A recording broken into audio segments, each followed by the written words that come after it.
if we take one last look at our drawing here, we talked about using the front view, right? And taking a look here at the dimensions, what I can do is quickly sketch out a profile to create my base extrusion. Why don't we take a look at that? So I'm looking at the thickness here, the length, and if I need to observe or refer to dimensions in other views too. So you can see here, here's the length of this edge, 350. And then if I do a little bit of math based on the dimensions here, I can figure out this length here too. And then we have a separate thickness for this edge as well as this one here. So let's use that to quickly sketch something out.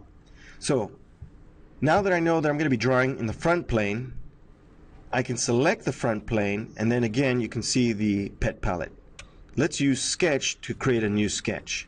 Now you'll see that the drawing area becomes perpendicular to your view, and you can also observe that the UCS for the sketch is red. Now we could decide that this is going to be the front or the back. Okay, what I'm going to do here is start at the origin, and I'll use just regular sketch lines to create very quickly just a sketch profile.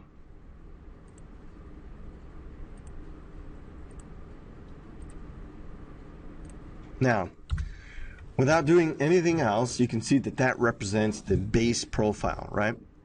Now what I can do is take a look at my drawing and start using some dimensions to constrain some of this line work. So we know that with Smart Dimension, if I just grab a line like this and pull my dimension down, then I could set the numeric value. This will be 5.500. Okay, then also this edge here for the thickness is going to be 0.75.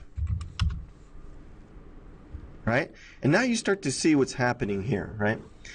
Some lines are blue, some lines are black. The black lines are constrained. Also, you can see the green tooltips. What these are your sketch relations right here. You can see if I take it off, I don't see those relations. These are like cues, visual cues that can tell you how the geometry is constrained. Once again, if I go back to view and turn on the sketch relations, all of these tools here are also dynamic, which means I could turn them on or off or adjust them anytime. Okay, so you can see how these are vertical, these are horizontal, and also with some features you can see that they have multiple relations. As you hover over any of these green boxes, you can see what the relation is called. So as we continue here, okay, I know the distance that from this edge to this corner right here, right? If I click there, notice how depending on the way that I pull out the dimension, right, the way the dimension's oriented, I'll be able to either put in an aligned or use a linear dimension.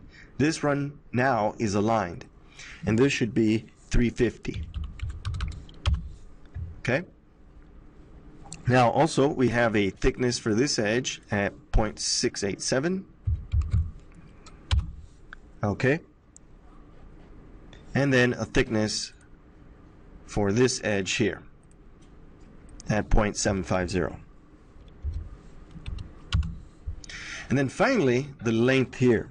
If we look at our drawing, we have 2 plus 1.25, that makes it 3.25. So just click on the edge here. Notice how I pull it. If I pull it straight up, it becomes a linear dimension, right? In order to accurately represent this face, I need to make it an aligned dimension. This will be 3.250. Okay? Now, if we take a look around, if we orbit using the middle button, you can see how that profile, that sketch, is centered right on the origin, right? Right on the center of all our intersecting planes. Okay? Also, if I want to reestablish my view, I can return to an isometric view or any of the other standard views there. If the model geometry starts to get into the way, I can always hide it. Okay? To make working easier. Once I have my sketch geometry, then I can continue with features. And in this case, to create that base extrusion, what I'll do here is use extrude boss base. But look what I'm going to do here. Notice with the end condition, okay, we have a number of options. If I use blind, you'll notice that